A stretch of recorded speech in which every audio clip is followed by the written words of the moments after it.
Check 1 2 1 2. What's going on, beautiful J4 family and community? So good to be here with you on a Saturday.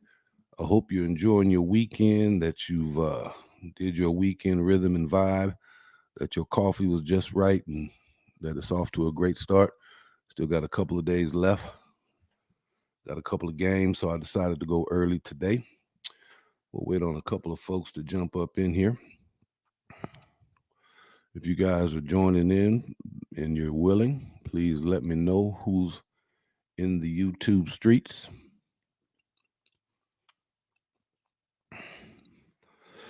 Hey, Magic Malata, how are you? Good to see you. All right, there. I see my count. I got one, so I'm good to go. Abby, where you been? I have not seen you. The Mulatto Mafia family. Beautiful. Good to see you guys. Thank you guys for coming in. It's been a couple of days since I posted. I've been traveling, y'all. I've been traveling. Uh, I have a theory that all of us have hustles, meaning we're attempting to find multiple streams of income. And one of my hustles, in addition to what I do full time, is speaking. And so I just got back from Washington State University, spoke to their Greek community. It was IFC, which is predominantly white fraternities, and their multicultural Greek communities about hazing prevention. So I flew into Spokane and drove the Pullman and then chopped it up with the beautiful people and just got back a day or so ago. So I wanted to kind of get back up here to keep the momentum and the rhythm of the channel going, which is kind of what I want to talk about today. What's up, Mulatto Vanguard? Good to see you. I yeah, I want to talk today about why biracial channels don't grow. Okay.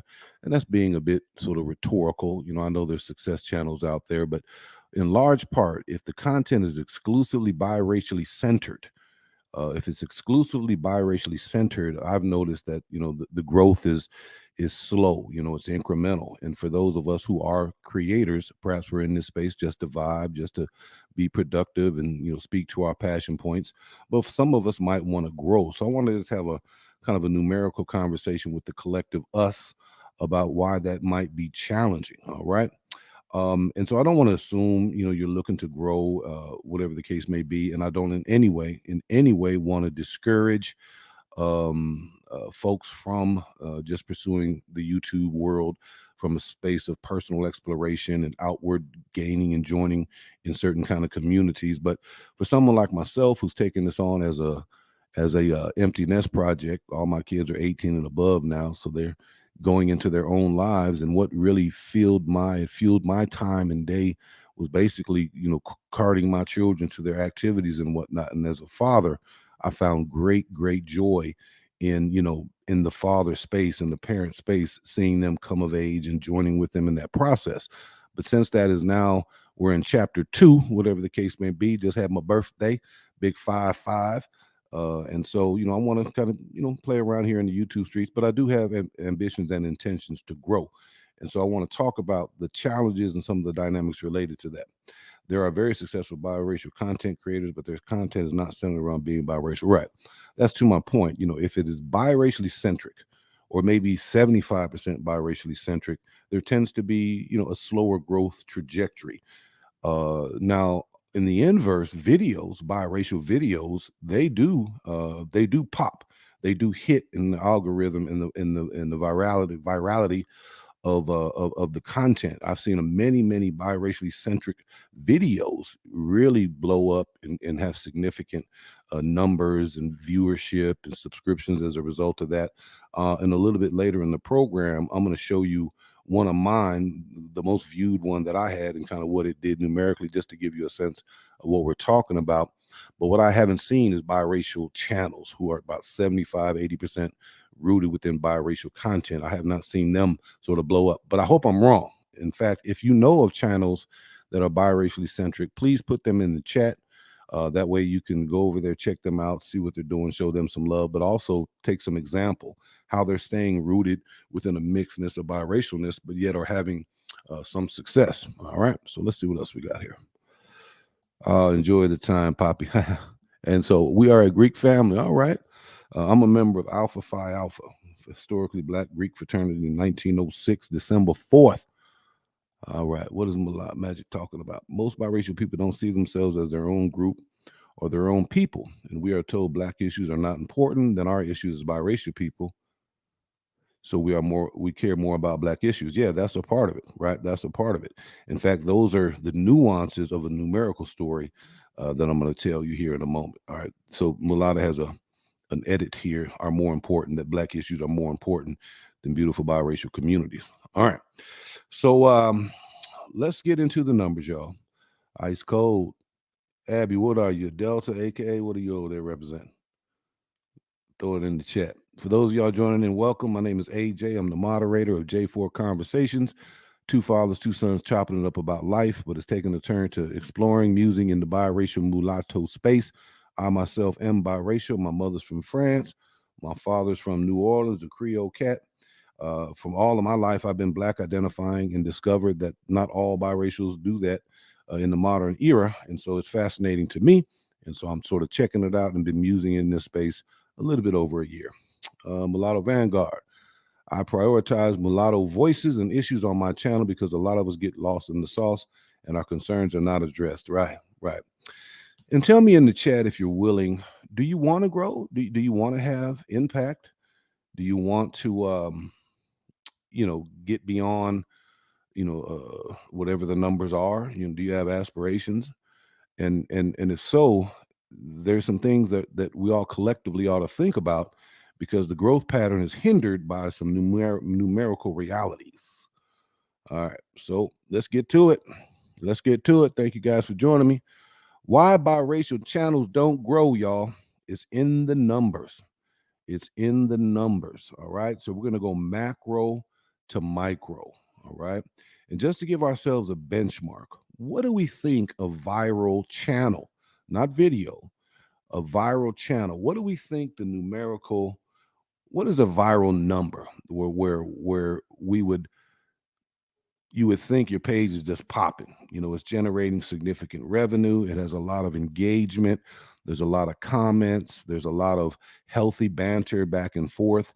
Your content is being relevant to those who are drawn to the essence, to the essence and the core of the page. What do you all think is a viral number? All right, let's see what Mulata's saying as y'all think about that. Is it 2,000? Is it 12,000? Is it 25,000? Is it 100,000? Huh? What do you think? This is still a new space on YouTube. I've been on YouTube a long time and just discovered biracial spaces in 2020. So hopefully in 5 to 10 years, it will grow. Yeah. Yep. The family is full of Kappas, dogs, and AKs. I did not pledge. I went to school in the city. They went to schools in the South. Okay. Well, beautiful. Much respect to the families, to those who pledged and those who didn't. All right. Beautiful, Abby. Thank you so much for that. What do y'all think is a viral number? What do you think is a viral number? Right? These mixed race spaces are fairly new. They will continue to grow in the future. It's inevitable. I've been uploading videos since the past 6 months. Okay. What do y'all think is a viral number? Right now, I'm kind of focusing on that 1,000. I'm at 600 something. I already hit the viewership, the number of hours. I have 5,600 hours of views, but roughly about I don't know what it is, 6 something in terms of subscription. My initial goal is 1,000, as all of ours are, just to see what that world looks like in terms of a monetization. But what do y'all think? All right, well, you'll throw it in there. This is what we're dealing with, y'all. This is what we're dealing with. We go macro, micro, right? Who is the audience? The audience is going to be people with eyes, right? Got to give it time. We got to nurture and protect our space so it can grow and put in positive energy so our space won't become toxic and die. I agree. Absolutely. But we also got to talk about eyeballs. 1 million. Woo, wait till I get done with these numbers, Magic. 1 million. I like that. That's ambitious. What do they call it? Measurable, but ambitious. Okay. In order for you to grow in terms of viewer hours, subscriptions, participation, to get into, the virality, I don't know if that's the dang word, the virality of it, you have to start with what's your audience, right? So let's go macro, micro. There are approximately 8 billion people in the world. 8 billion people in the world. That's just to use the macro chalkboard, right? The macro whiteboard, right? If you say, who is the potential audience, right? So then you would go 8 billion. Okay, that's obviously a starting point. That's not a landing point. And then you would have to say, okay, well, most likely, who is my at least vicinity geographically? Who's the audience? Well, if you're mulatto, black, white, biracial, mixed, whatever the terminology is, well, that's very much in the immediate moment centralized within the US. That's centralized within the United States of America. I know there's biracial, multiracial, mixed folks throughout the world, but in terms of the conversations I'm seeing, they certainly have a nationality rooted in the U.S. It's very domestic, right? The conversation is rooted in articulating life lived and experiences, and for the most part, that those are coming from folks who are raised in some part of the United States with the participatory presence of folks in perhaps Britain, Australia, whatever the case may be. But predominantly, your core audience is the 331.9 million people. America. Those are the eyeballs that you're sort of starting off with. Okay.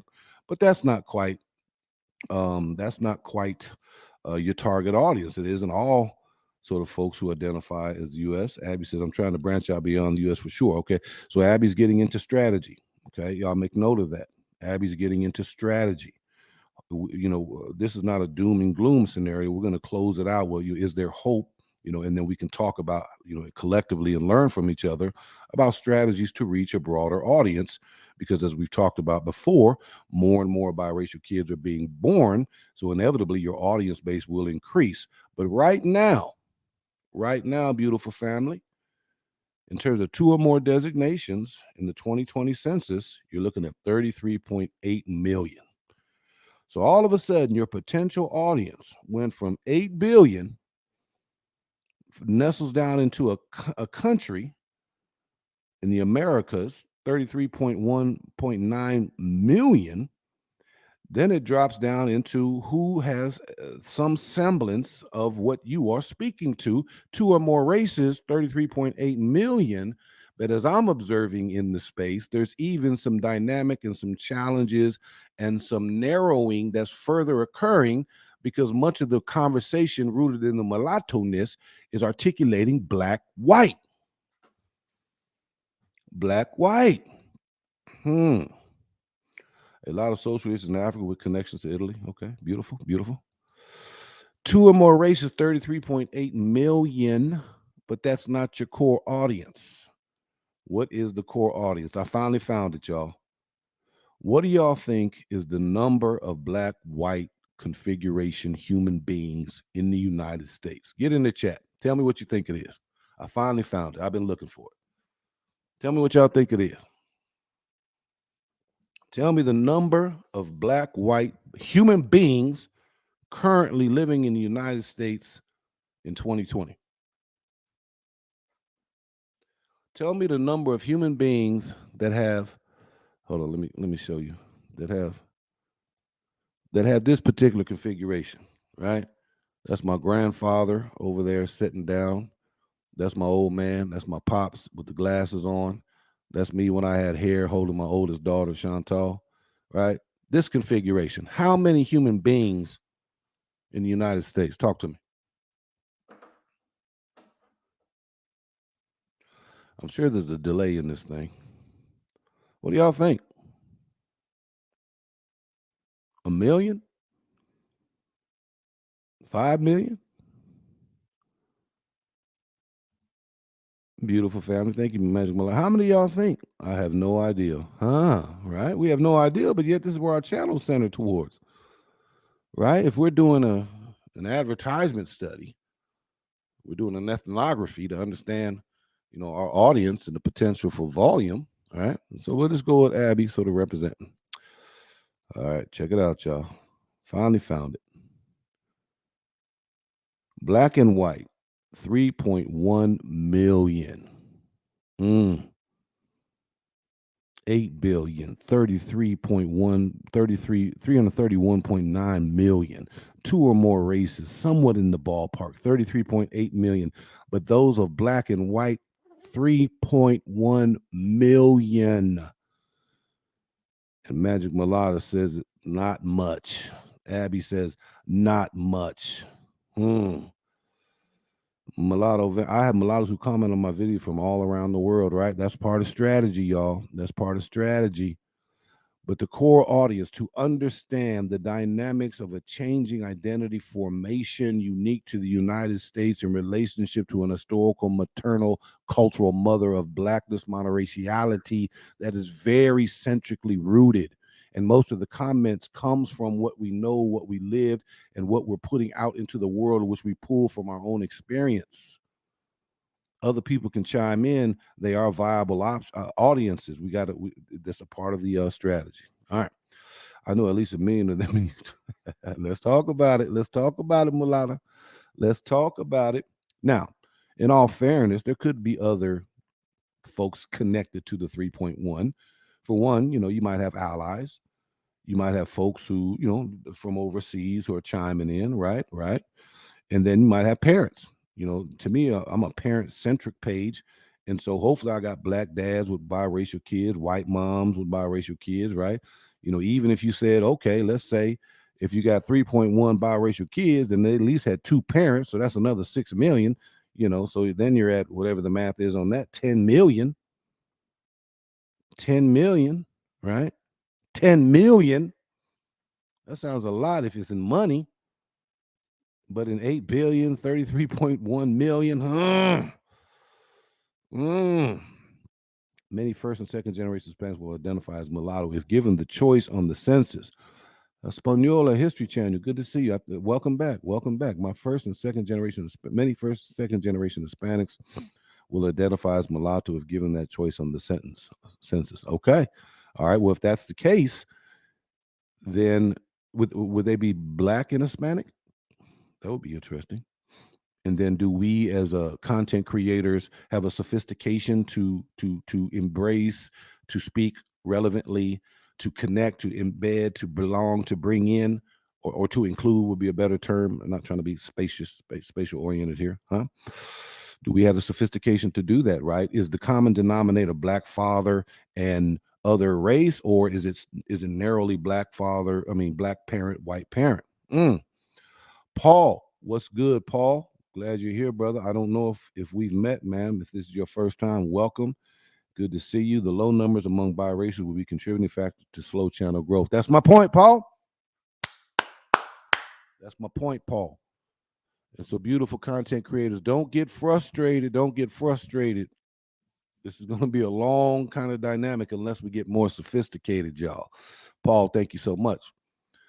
Mulatto, I like your channel and I recommend it to parents because biracials can relate to other biracials better than monoracials can. Right. You produce a biracial child, black mama, white daddy, whatever the case may be. You have a life lived monoracially, but then you're raising a child who have all the nuances that all children have with the added dynamic of mama, why am I darker than you, daddy? Why am I lighter than you? Or whatever that rhetoric is. All right. Flowers is in the house. Good evening, Jay, for a conversation. Good evening to everyone in the chat, and good evening to all the cloud watchers. Special shout out to Telling Stewart Mulatto Preservation. She was appreciative of an earlier start. Must be that East Coast dynamic. So yes, that's another strategy, right? We all working gigs and whatnot, so we hit these things around 6, 7 p.m. and then we got coastal time conflict and that kind of stuff. We got to be creative. Y'all are in these chats, boy. Especially those biracial children, they need people who can relate to them, right? We need parents to get in these conversations because that's doubling your audience. That's doubling the audience, right? And then also the goal of this channel, and I think innately to all of us, is to, if you are a parent or when you become a parent, is to produce a healthy, grounded, solid, rooted, independent child that grows up to live an autonomous life under their own management and intentionality. Right. But that requires a healthy rearing process with a uniqueness to those who share a duality in relationship to both love sources. No doubt. And there's not a lot of biracial content creators because if you're looking for clout and money on YouTube, biracial content for biracial people is not the way to go put in black spaces. Yes. But you're investing your time. Your time is valuable. That's time taken away from other things that you could be doing.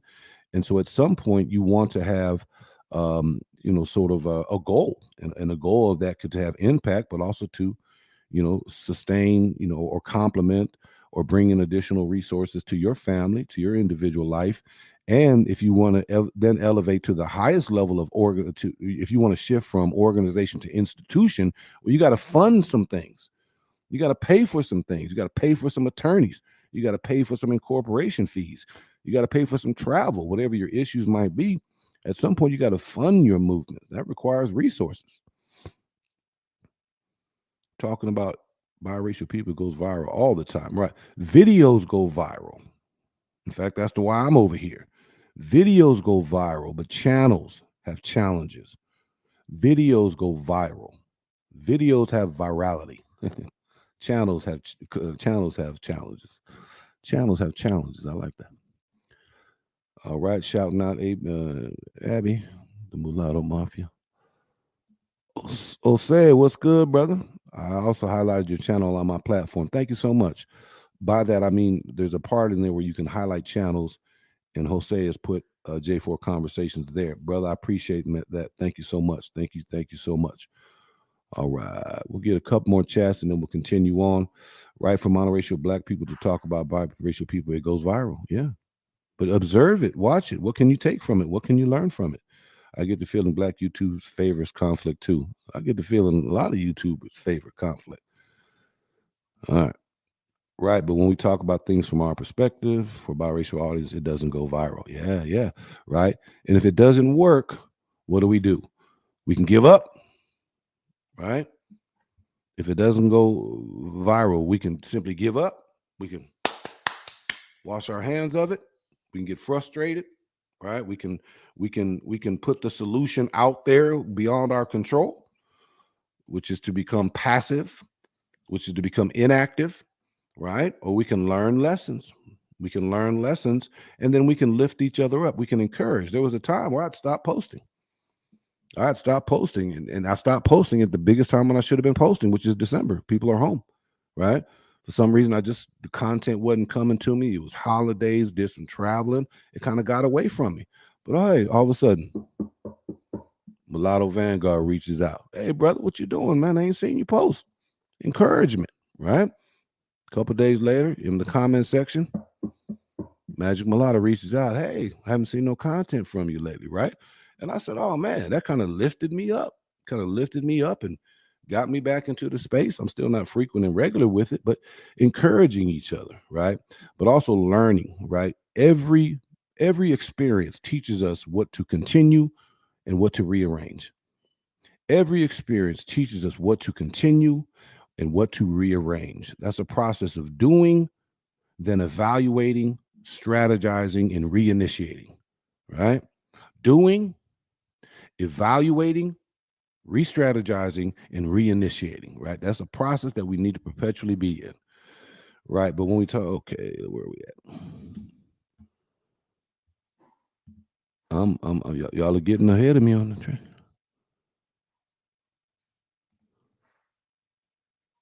I think I done got lost. I think biracial people are hungry and want biracial content. All right.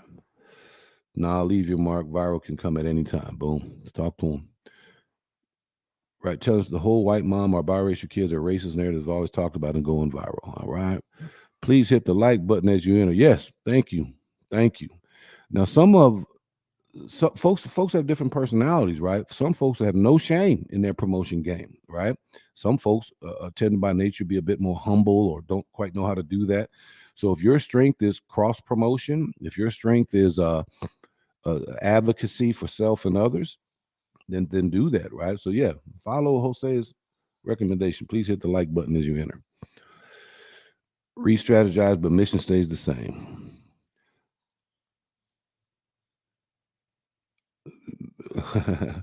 Telling Stewart says I was biracial before the internet. Speak on the system. My goal online is to go big. I'm just communicating to the world. All right. My main goal has been to connect with other mulattoes and have a real community and no one else. Okay. All right. So now let's get back to it. All right. So 3.1 million other factors, but now this is impacted by other factors, right? Of the 8 billion, how many are even on YouTube? How many are even on YouTube, y'all? Magic, I agree. Plus, many of us want to focus more on black issues because those issues are growing to draw you more clout and resources. Right. Full transparency, millennial. I am black identifying ever since I was 18. All right. Beautiful. How many do you even think's on YouTube? Right. If they don't even have a subscription, if they don't even know how to turn the dang computer on, right? If they don't even have any sense of this technological world or interest in it, whatever the case may be, maybe they're off the grid, whatever the case may be. But of the 8 billion,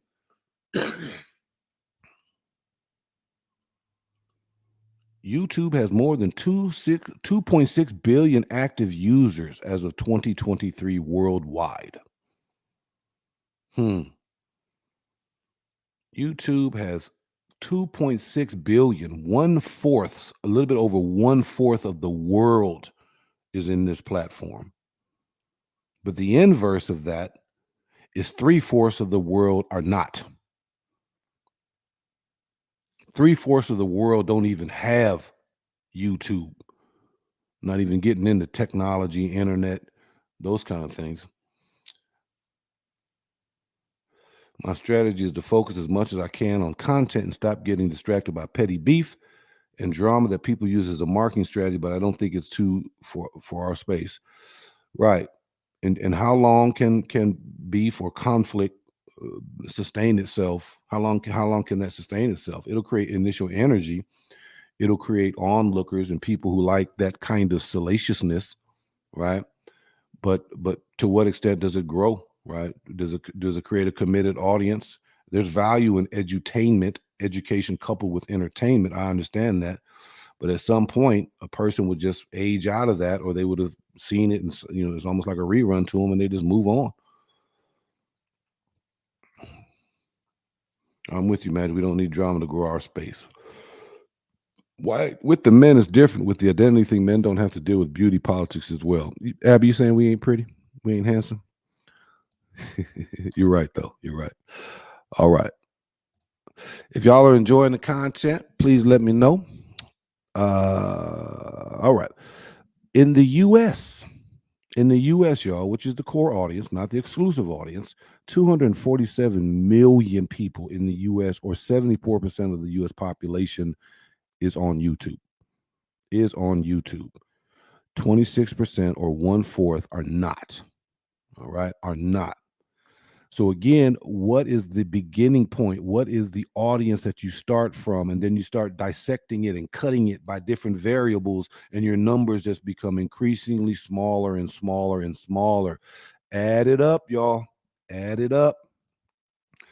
Facts for Georgia. If you're going to be mulatto biracial, you got to really be doing it out of love and within the right intention, because there's no money in clout. All right.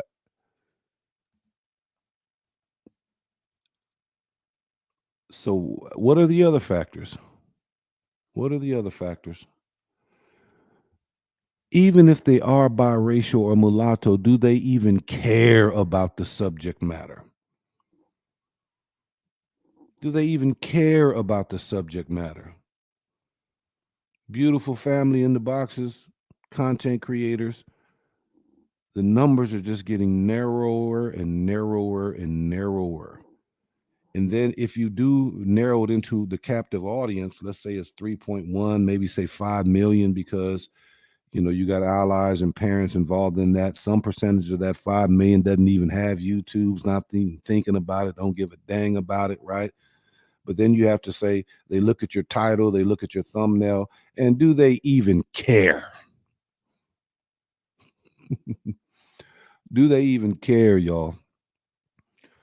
I mean, if the tone is biracial kids ought to seek their own independent culture and community, and you got someone that's sort of adamant in their black identifying this, they're like, okay, well, that's not my space. Do they even care? Or they pop in, and then to y'all's point earlier, they just see all the beefing and like, man, I'm here for some instruction. I'm here for community. I'm here for care and a sense of connectedness to people who have a similar life lived, and they see whatever they see, they bounce, right? They bounce. These things just keep narrowing and narrowing and narrowing, right? And then is the content appealing? Is the content even appealing to them? Right? We're not going to appeal to everybody, but just like we know there's not that all cultures don't think, act, observe, listen, believe the same. No, not even a culture does that. Culture has a bit more rigidity and boundaries than independence or individuality. But if your common identity is that you share a similar birth circumstance, it doesn't mean that your politics, your religion, your worldview, your interests, your hobbies are going to do that. Is the content appealing? Well, the solution to that is to strategically have different pockets that speak macro to biracialness or mulatto-ness or mix, whatever the case is, but there's different lanes in doing it, right? Different lanes in doing it that creates a destiny or a community of channels. One idea would be to create a macro channel, like a TV station or YouTube station that's centered on mulatto biracial issues. And then, you got a schedule of events, and this content creator does their stuff, and this one's coming on at 3 and that one's coming on at 4, right? And then you can cross promote, so the destiny is to the TV station, to the TV channel, and then different individual channels play a part of that. But is the content appealing? These are all challenges. If you look at some of the popular ones, they deal with relationships. Well, relationships apply to the 8 billion. Now, if we did mulatto relationships, all of a sudden you sliced it down because of the qualifier of mulatto, the qualifier of biracial, right? You slice it down. Other chapters are talking about divorce and child support. Well, significant percent of the population that applies. So the more macro subject matters are, the more likeliness for high paid success. When you slice it and narrow it, you went from 33.8 million who are biracial, 2 or more races, right? Can you speak to that audience? But then when you slice it down, then you're in 3.1 million land. You're in 3.1 million land. All right, let's pause a minute and do a commercial check. What we got here? I'm here for connection, instruction, and a sense of community for like-minded people who share similar experiences. Absolutely. But we don't grow. We don't grow. We're going to have to be strategic. I think Abby's co-signing on the TV station. Being white, black, biracial, mulatto isn't common. We're a very specific demographic group. Right. And so for those of us who want to grow, maybe that's ego. I can acknowledge that want to grow. We got to know what we're up against. What is the starting numbers? What are the starting numbers? 3.1 million in the narrow black white. Right. Now, telling Stewart strikes me as legislatively minded. She's seeking legislation. She's seeking a legal approach to protecting and advocating for biracial folks, right? I'm seeking to get in front of many parents of biracial kids as possible, to not present any expertise, but to share life lived, not only as a biracial kid coming up, but as a father with a black wife who raised a biracial appearing kids, and helping them navigate their beautiful journey. All right. Centerpoint Media, what's good, brother? I think you wrote that book, The Browning of Europe, was it? It's good to see you again. Appreciate that. If we slice things up, fire here or there, we need to stick to the mission, but also throw in some entertainment value. Yes. I don't know if y'all could tell, but I've been trying to be a little bit more personable. Yeah, because in fact, the next one is not only is the content appealing, but are you appealing? Right? Is the content creator appealing?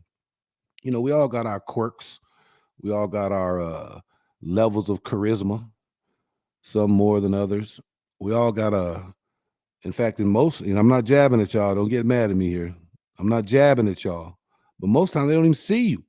You all got these avatars up here, right? That's a generational thing. I don't know. But I would, just the old man speaking, I wouldn't want to look at an avatar all day. I want to see some facial features. We're all human beings. Okay, is this person, appealing, good looking, whatever the case may be? That's all. Do they like you, right? Is my scruffy head, what did Mulatto say? Is my scruffy beard and bald head appealing? Are you talking about yourself, Mulatto? Or are you jabbing at the old man? I got all kind of grays up in mine. Yeah, a part of connecting to a personality is to see all of it, right? The voice will project something; it will convey some sort of first impression, but also the backdrop to go to production value, right? Um, you can see facial features. I'm animated. I like to speak with my hands, right? And there's a certain, I understand, I think it's generational, so I'm no respect for how younger people move, but are we even connecting to the people in the maximum way that we can? And if we're going to narrow the visual, how do we co-complement, or how do we add some other kind of nuance that uh introduces a new wave of how communication occurs? In my generation, typically face to face, telephone. With the advent of the smartphone, increasingly technology. In the Zoom world, in my generation, it is considered rude not to cam up, right? But today's generation is not doing that for a host of different reasons. Some certainly understandable.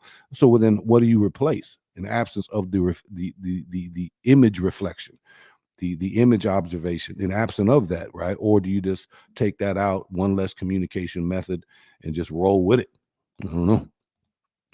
Yeah, we need entertainment without drama and beefing. Common theme here: no beefing. In fact, I had to add that to my little bottom footer there. Subscribe, like, chat, join in. No beefing, right?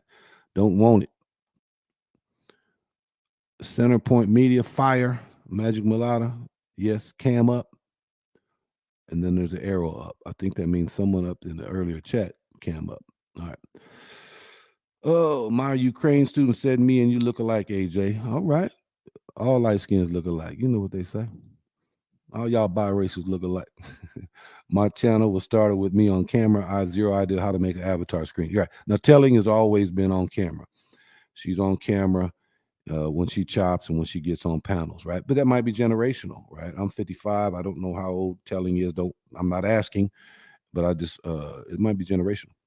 There's channel that never came up, and they have over 60,000 subs with a large audience. Okay, yeah, do it. All right, and then production value, right? At some point, we got to think about our production value, and I say that as someone that wears the same hat all the time, same backdrop. But I try to improve my video. I mean, my microphone game. My kids gave me some kind of video camera. And so, just make incremental steps, baby steps. And especially if you have your avatar, then it's really about sound. You don't have to worry about lighting and backdrop and those kind of things. But, if we want to impact more lives, we have to have a certain sophistication in this YouTube production, all the back end kind of stuff. All right. True, faceless channels do numbers too. Right. And maybe because YouTube leans towards younger audiences. I would think so. I would think so. And so if that's a norm within the younger community, boom, do your thing.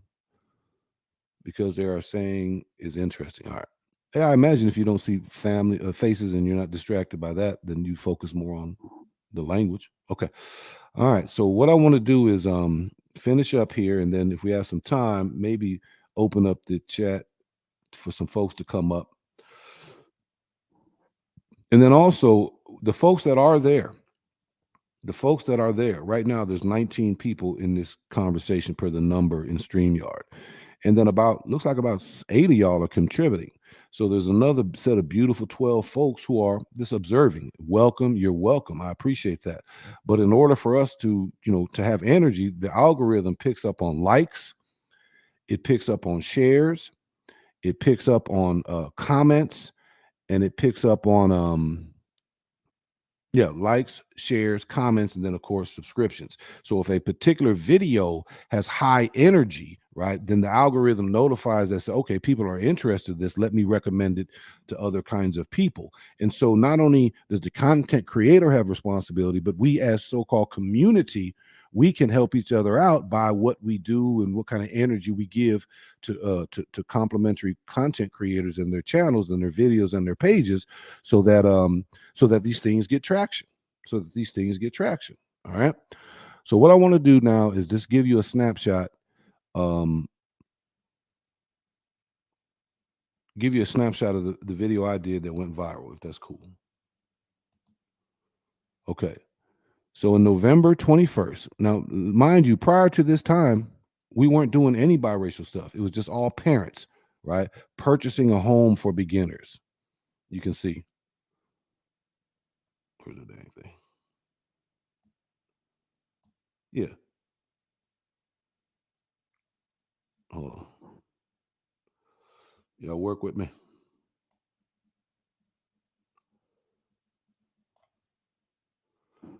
This is where, okay. So prior to November 21st, 21, prior to that video, white mothers and their biracial black sons, that's what made it go viral. People took issue with biracial black, right? They took issue with that biracial black terminology. In fact, I need to use that in the title again. That got 35,000 views. Before that, we did I have a friend that's a realtor, and we talked about the real estate process, purchasing process. I did an interview with my guy with the San Francisco 49ers, 85. Teaching our sons the art of self-validation, 29. 5 requirements before father, 30. 13, right? I was just, counting on my fingers hand, right? But then all of a sudden we did this joint. 35,000 views, 670 comments, 742 likes. I say this to echo and underscore, videos can go viral, but channels have challenges. Videos can go viral, but channels have challenges. And my YouTube skills has challenges too. Let me find it, y'all. Let me find it. Stay with me. All right. I'm trying to get to the analytics. Okay. It had 4,700 watch time. That is the bulk of my watch time. I'm saying, y'all, keep pushing. There's a video out there that's going to pop for you. But then the subscriber count, 303 subscriptions that came from that one video. 303 subscriptions that came from that one video. So videos can go viral, but channels have challenges. I like that. All right. Now, is there hope? Is there hope? I think there is. Let's see. Look at biracial history. We find a resourceful, creative, encouraged people who have been singled out for ill treatment by the more established races. Both sides appear to fear the mighty mulatto. All right.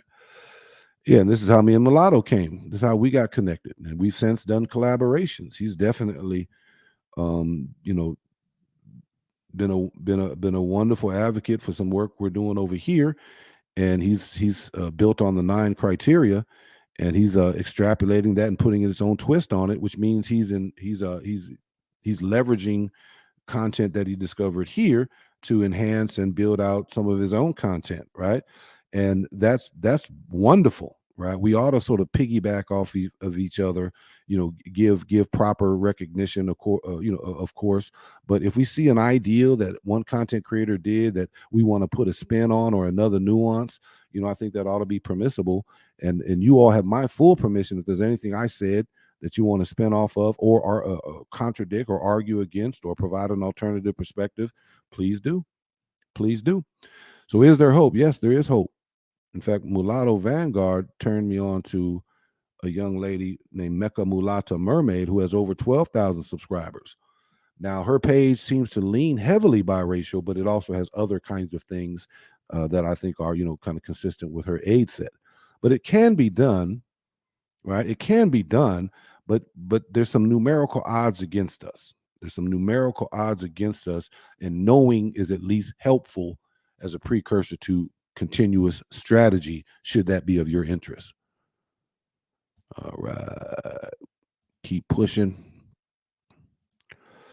I'm the one that clicks the likes before the broadcast starts. Whether I'm on the broadcast or not, I'm always supportive of the channel I'm subscribed to. Yes. Thank you, Telling Stewart. Yes, that is a strategy. If people are likely to do something that they've seen already done, right? Psychologically, it's just kind of the way it is. It's like a party. You go to the party, the music's bumping, everybody playing the wall.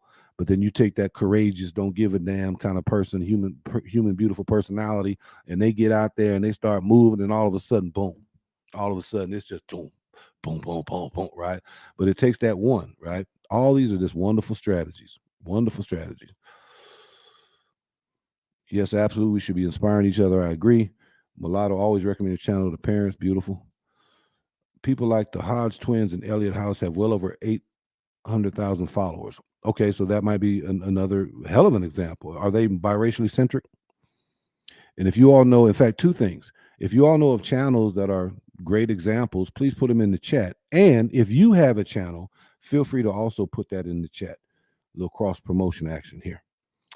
Yeah, but why they don't make biracial content? Okay, right. Biracial people, they're doing wonderful things, I'm sure. But it's when we narrow down and we kind of center around mulatto biracial dynamics that those challenges are tapping into a very central identity of biracialness, which means you've taken the 8 billion and geographically locked it in, and then you've reduced the nationality piece of it, and then you're locking into two or more, and then you're dropping down even to black, white, and then you're only at 3.1 million people. Yeah. All righty. So check out Mecca Mulatto Mermaid. However, there's some hope, y'all. I'm going to show you a growth projection. This is from Statista. It's their own interpretation of the U.S. Census, but it talks about 2016 numbers of biracials, two or more races rather, and then in 2060 what they anticipated to be. So for white folks in 2016, 61%. By the time, whatever that math is, 45 years later, there's a drop down there, 61%. In part, is the birth rate of white families and couples, but also the increasing birth rates of the cultural communities. The Hispanic community currently 17%. It's going to jump up 10% in 27.5 in 2060. Black and African American currently 13% will be about 15%. Asian 5%, 9% in 2060. Two or more races currently at 2.62%.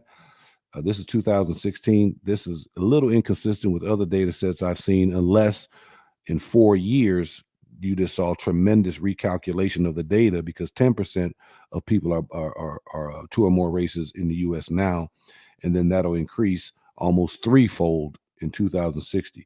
This is where the biggest growth is coming in percentage-wise, and then American Indian, Native American will kind of stable out. All right. So there's to your point, a part of the low numbers or the low performance is low audience numbers, but America is changing. America is changing.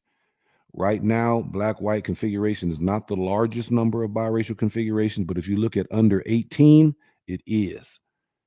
It is. All right, let me pause there before I share one more slide, and we'll see if we'll open it up.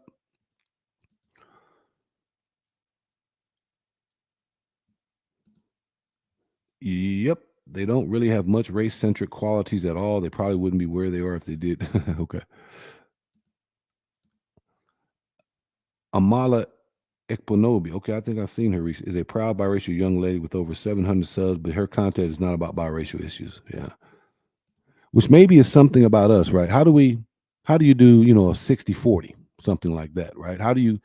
The majority of your content is biracial, mulatto centric, but then creatively the other 40%, but then, then you're changing audience dynamics. I don't know. Amala definitely makes her love for biraciality known, but yes, she probably will never get heavy on the issues we cover. Okay. Her content is political and being conservative. I heard her mention her biracial heritage once when she was trying to police a point about identity. Okay. Prove a point about identity. The mulatto presence on social media has increased over the past 2 years. There is a huge increase in Japanese black blood, and there is a rise of Chinese African mixed blood. We are growing. All right. So Paul is bringing up a great point, right? Is the commonality black white, or is it black parent and something else? I wonder what y'all think. Just musings. All right. One more bit of data.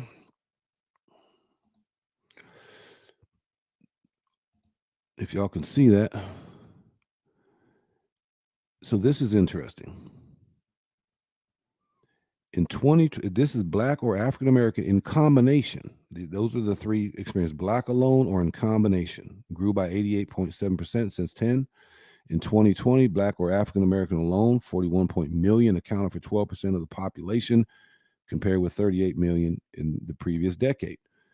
Coupled with the 5.8 million respondents who identified as black or African American in combination with another race. I told you 3.1 million were black white, but 5.8 million were black and something else to include whites. 5.8 million respondents who identified as black or African American in combination with another race. That is two or more races caught in the census with an identification of black, but also in the maturing and advancing of the census, they're now capturing a black membership, but also a two or more races membership. That is 5.8 with the commonality of a black parent, and it is 3.1 where that configuration is black white. Interesting. Now let me just make sure to show you my other data set, and then we'll kind of open it up for the beautiful people.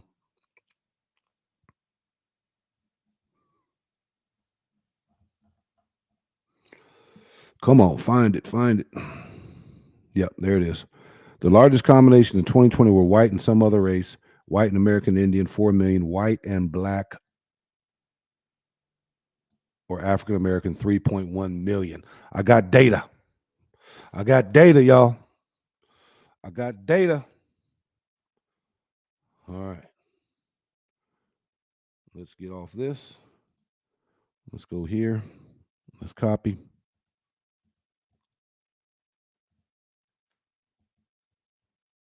Let's paste. Okay, I threw the StreamYard invitation in the chat. The question is how can we grow despite some of the numerical challenges? That's the question we're speaking towards. How can we grow despite the small numbers comparatively by way of audience? So as you all are thinking about whether or not to come up, I will read some of the comments here.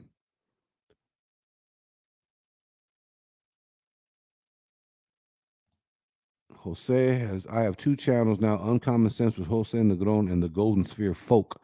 So please check out those channels. J4, I've noticed on other social media accounts, they try to lump all mixed people together, but I think we should do what we should, respect the identity of different mixtures. I believe we should do what we do, but respect the identity of different mixtures. Yeah. And it's just really about knowing, right? If all of y'all have said, man, that video got some energy and I hadn't had no traction in a couple of days, like I was stuck at 626 for almost a month, and it get a little irritating. It's just a matter of knowing that you post on YouTube, and then if you haven't thought about it, you're like, okay, I'm gonna be a superstar in 2 weeks. No, I'm not gonna be a superstar in 2 weeks. And then the more you niche your audience, the more and more the less eyeballs, which is okay. Data-driven discussion. We need more of that in these spaces. Beautiful. Tuco, how you doing, brother? Welcome back. It's been a minute. Who is lumping biracial people with others? Be specific. Uh-oh. Okay. Hopefully that's a healthy inquiry there. Read the tagline there. All right. Jose, brother, how you doing, man? Thank you so much for coming up. How's things in your world? Well, first of all, good evening, J4. Thank you very much for allowing me on your platform. Now, I think what it will help, YouTube creators is that they need to define what is their purpose. Okay. And then they need to be true to themselves as well as godly purpose and to produce content on a regular basis. I think that's the key. Whether we're talking about biracial or multiracial channels or channels in general. Jose, you still there? Yeah, I'm here. It's Okay. just that So there's you're a saying, delay. okay, you're saying all of us ought to think about our purpose as a way of sort of mission clarity. Am I paraphrasing that correctly? Yes, Okay, beautiful, beautiful. Now, what does your I channel agree. do? Yeah, what does your channel focus on? Okay, well, right now I have two channels. I have the main channel, which is Uncommon Sense, uh, with Oceanic Rome, when we discuss everyday issues. So we just talk about everything that has to do with everyday issues. Now, regarding Golden Spear Folk, I address issues Hmm. that's pertaining to the biracial and multiracial community because unfortunately, there's not a lot of safe spaces for them to discuss their issues without fear of judgment or reprisal. Mm. Now, is your audience, when you say biracial, are you saying just anyone with two parents of two different cultural backgrounds? Well, we must understand that there are many different subgroups within the biracial or multiracial community. We have mulattoes, we have MGMs, we have the Golden Spear, we have Blasian. Uh, Actually, I'm multiracial, I'm mulatto, so because anyone that knows Latinos knows that we get our culture from Spain, Africa, and the indigenous people. So by Hmm. nature, we're multiracial. Hmm. So let me ask you, say, given the dialogue, given the conversation, what are some strategies? And I know you're growing as well, but what are some strategies for the collective conversation on, given the numerical challenges, what can the contributors in this space, what are some strategies or maybe one ideal that we could think about implementing to help our increase our visibility? Okay. The key, like I said, the key you have to define what is your goal, what is your mission statement. Okay, number one. Number two, you need to be faithful to that mission. Number three, you need to produce content on a regular basis.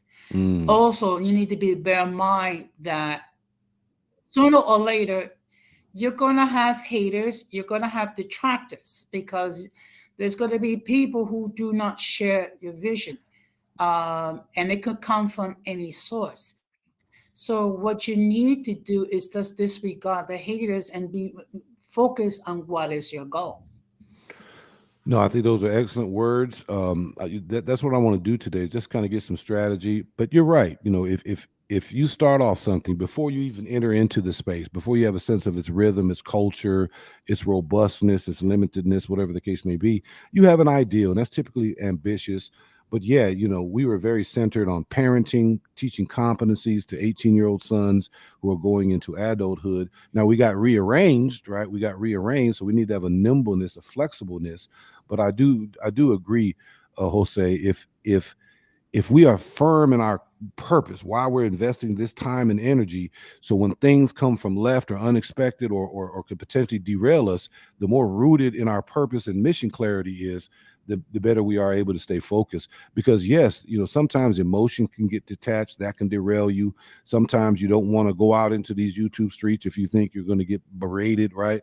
And all of that is counter mission. And so your mission ought to prevail over some of the nuances that plays themselves out, unfortunately, when human beings interact. Jose, I appreciate you. I'm gonna pull up Magic. Any last thoughts?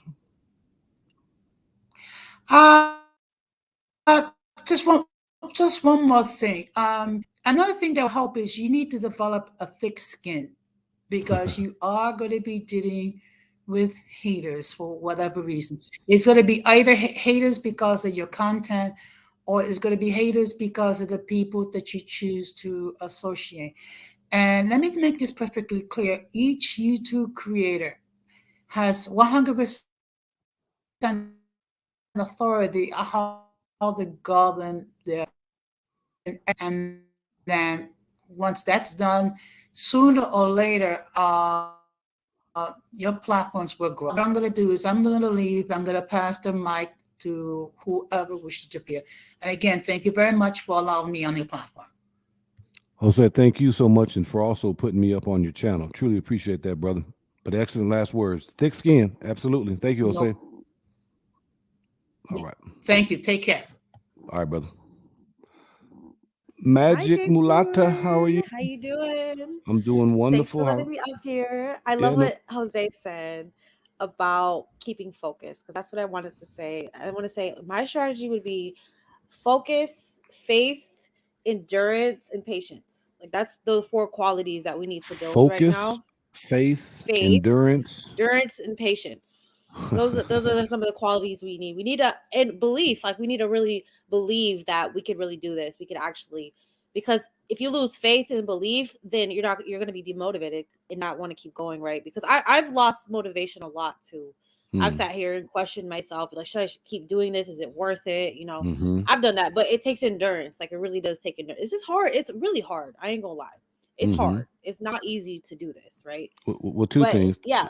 Tell the beautiful people your channel and what it's about. Hi guys. Okay, so my channel is Magic Mulatto. I'm about spreading awareness about our experiences and spreading awareness about, our perspective and letting uplifting our voices and our perspectives. So that's what I'm all about. Have you And been happy with the momentum of your page?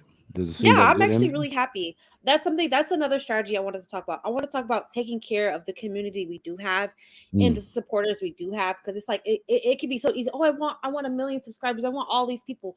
And then you neglect the subscribers and the people who you have already. It's like we got to mm, make sure we nurture and take care of our the people who are already supporting us, who are already, there for us. It's like we got to take care of them. We got to make sure that we're not neglecting our support. I've seen that happen in these spaces. Like people have big time supporters of them, but it's like people feel like it's not good enough. They want the numbers and they don't really care about who's already supporting them. So I don't want that to happen. We got to make sure we just take care of the people who are supporting us. yeah, you got to So right dance with the now, one you came with. Yeah, you got to dance with the one you came with.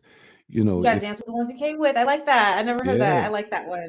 I like if that. if y'all, because we all know Hmm. who was there. Yeah, exactly. Mulatto Vanguard's been very there. In terms of this page and its Exactly. He's their direction. supporter. Yeah, you got to appreciate him so Yeah, much, right? It's about being you appreciative of our have. supporters. Yep. And Hmm. so, your conversation will evolve and you'll repeat content and those kind of things. And you'll want to be mindful of your audience Hmm. growing, right? But you always want to Yeah. head nod, shout out, or express appreciation and assist when you can those who helped you at the beginning, right? Whether that's Absolutely. 2 or Your day 20. ones, right? You gotta, Yeah. yeah, I absolutely agree with that. And yeah, I think that I forgot what I was gonna say. I had one more point that I wanted to talk about. But yeah, I think we're doing good. Just having faith and believing and having the endurance and just doing what you're I really love doing this. I think it's really fun. I love having discussions with people and I think that, spreading our awareness and I think we just gotta like the patience part. We just Mm-hmm. gotta be patient. It's not gonna happen overnight. Mm-hmm. It's not gonna happen overnight, and we gotta be patient with ourselves and just have faith in it. It's like I do think that and yeah, that's my strategy to quality over quantity. I want to like just make because like I said, we have such a small pool to draw from, so we got to make sure we're on point, right? That our Mm-hmm. quality of our content is on point at least. So I think that would be like a good strategy Yeah, to. yeah. If you are Mm. growth oriented, it is both quality and content. But Mm-hmm. where you're at though, yeah, I think quality is sort of the first thing because that speaks to the integrity of your page, and then Right. lines up with your mission. But in the YouTube world, there is a correlation between the number of videos and the number of subscribers. Like the And by the way, if consistency, y'all are right? listening in, hit that subscribe and like. But yes, and so volume is important for those of you who have interest in it. And there is a correlation between number of videos that translates into the number of views, and there is a percentage dynamic where after X number of views, the likeliness of having X number of subscribers is somewhat consistent. Oh, Malata, go ahead. I remember what I was going to say. Oh, okay. My other strategy was listening to your subscribers and like what type of the content do they want, right? Because look, I'm gonna talk to Tuco, because I tried that strategy at first of like, having an all mixed space to just everybody and it's cool, I thought it was like I was interviewing everybody like Blasian, like everybody, giving everybody a voice on my platform. But then people, they said they didn't want that. They're like, oh, I want to have just a space for like mulatto people. That's what they said that they wanted, right?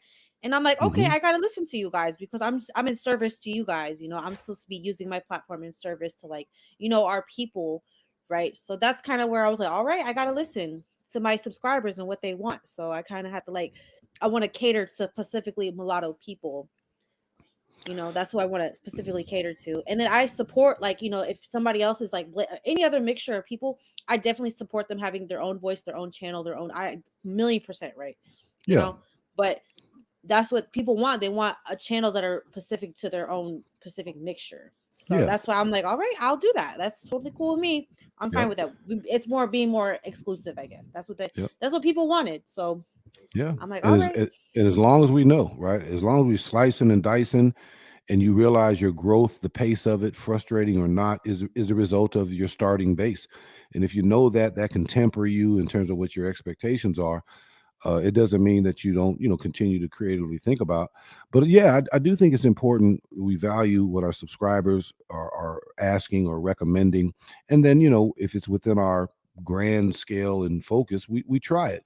But then if it doesn't quite work, or if we feel like we're getting derailed, just like I said before, try something, evaluate it, re-strategize, and reinitiate. Right, and we're all building the airplane as we fly, and there's a certain input Yeah. that's needed, but you take your subscribers as inputters. It doesn't mean they steer you left, right, um, uh, without your say or influence.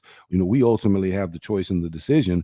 But yes, the subscribers click that button because they want more of that content, or they want to support you in a way beyond a one-time visit. So they have tremendous value in their voice. Tremendously well said, Magic. Any last Thank you. thoughts or questions for me? Um, no, I think you've done so much. I'm really inspired. I do want us to do better. I'm gonna have faith. But yeah, it's like my job. Like I was at my job. I was like an opening restaurant. It did bad at first, okay, because we were figuring things out. We didn't really know what we were doing. And this is kind of like this. It's like we're figuring things out. We're trying to like put things together, seeing what works best. And then we are oh wait, hold on a second. Oh, my son just lost his tooth and he's showing me. Oh, Oh. well, you go handle that. Go handle that. He's lost his tooth. Oh, he's fine. He's fine. But let me You just say get, this real quick. But yeah, we're figuring things out. We're gonna figure things out and get things down pat and make sure everything's successful and how it should be. And we're setting up successful channels. We're gonna inspire other people, more voices to come in, and our community is gonna grow. It's gonna be. I got faith and I believe in us, and I love y'all so much. So well, the audience is growing, so inevitably the page will grow. But I do think something's going to happen in the ether, in the YouTube ether, yeah, that's going to draw more attention to this, and that'll I think so. that'll be a I feel it yeah, coming too. I think we're something's ahead of coming. the head of the wave, the head of the Yep, curve. I think so. some something's coming. Magic, get ready to be the tooth fairy. Yeah, I gotta go get some money, some coins. All right, So yeah. Bye y'all. appreciate you. All right. Bye. We have Flowers in the back. I'm going to pull her up in a minute. This would be the time, y'all. If you have questions or contributions to the show topic, basically given our numbers, what are strategies to grow, or as we begin to wrap, if there's a question you have that you'd like me to kind of take a look at and possibly answer if I'm capable, this would also be the time to put it in. Let me just do a couple here. It is our God-given right to have our own spaces. All right. Let's go. Being Hapa, for example, is very different kind of mix, which comes with an experience separate from the mulatto experience, right? Yeah, those are individual choices and decisions that we all have to make. You're absolutely right. All right, let's bring in Flowers. Hello, Flowers. How are you? Good, thank you. How about you? I'm doing well. It's Saturday. I'm vibing with the people. Thank you so much for coming in and contributing, and much respect for your work. In fact, let's start there. Please tell the people kind of, your channel and kind of what you're advocating for.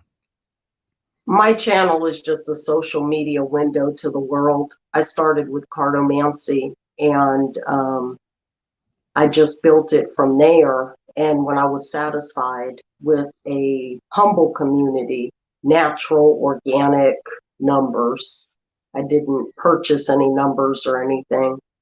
I just kind of allowed myself to maintain my channel. Everyone on my channel is somewhat mature. The American people tend to be very mature. I have everyone on my channel from teachers to coworkers to relatives. Ex-husband checks in every now and then. All right. All right. I have neighbors that are familiar with my channel. So my mechanic knows my channel. Hey, there it is. And many of the people are either parents or grandparents or aunties or uncles of Black, white, mulattoes. Okay. I would have to say, to answer your question, how to grow a channel and what to really expect. There's a difference between those of us who are just on social media communicating and those who are building a business online through social media.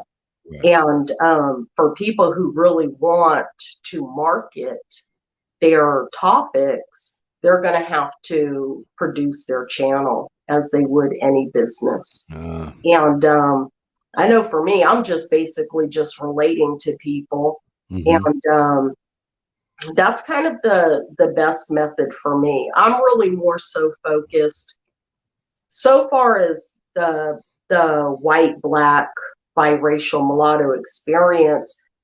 I have more of a focus based on white parents of Black, white, biracials and the Black, white, biracial, because the Black, white, biracial was identified with the Black parents in the 1924 Racial Integrity Act. So that aspect of our society has already been worked out, negotiated, funneled, and sifted through and whatnot. It's really the white parent that was always denied the identification with their child.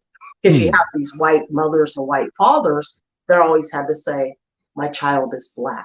Right. And white parents and white phenotypical mulattoes that were raised in Black families and racially ambiguous mulattoes have really suffered the most, because anyone outside of Blackness just could not identify properly without being questioned. Okay. And that's really my focus. So I don't expect to ever have a big mulatto channel. Yeah, because you drop down within the mulatto. Yeah. Right. Like my concept and my experience is far too unpopular.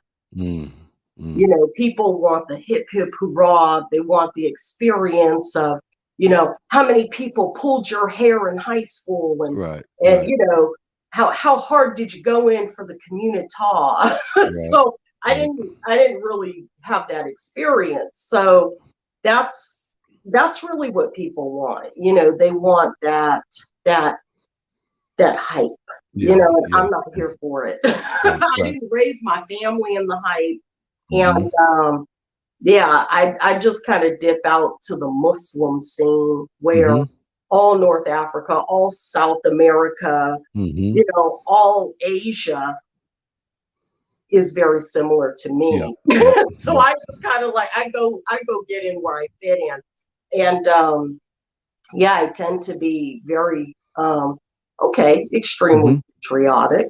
And I'm absolutely American. And that's another thing. When you have so many mulatto people that are Black identifying, you do get the occasional conservative. Many tend to be very Democrat, very group thinking type of people. And not many are libertarian and conservative. So Right. I'm just more, I'm not commercialized. I Right. would rather just focus on legislation Yep. and get us counted so that we are properly enumerated as the Mm-hmm. Constitution Mm-hmm. specifies, Mm-hmm. and make sure that we get statistics provided for us in academia and income and medical and so on and so forth. Absolutely. Um, and then people can just assess where they are from there, what their personal goals are. Mm-hmm. So yeah, I would have to say, to answer your question, is anyone who really wants to build a channel through social media would probably be best doing that as a online business, you know. Yep. Magic Mulatto underscores and concurs with you. Right. I think Thank you. yeah, Flowers is speaking the truth. Right. If it is just about passion and connection, then that is more of a hobby. That's more social. That's more you kicking it with your people as a kickback in your metaphorical living room, right? But if you are wanting to have greater impact, get your ideals out there, a self-determination that you're inviting others to engage and participate, that's more than just the microphone. That's more than just the notes, right? There's a production element. I really like that word, Flowers. There's a production element that needs to occur that requires expertise that you either teach yourself, you shop out, or if you can grow a little bit and you got some people who have time and equally passion, y'all can divide and conquer.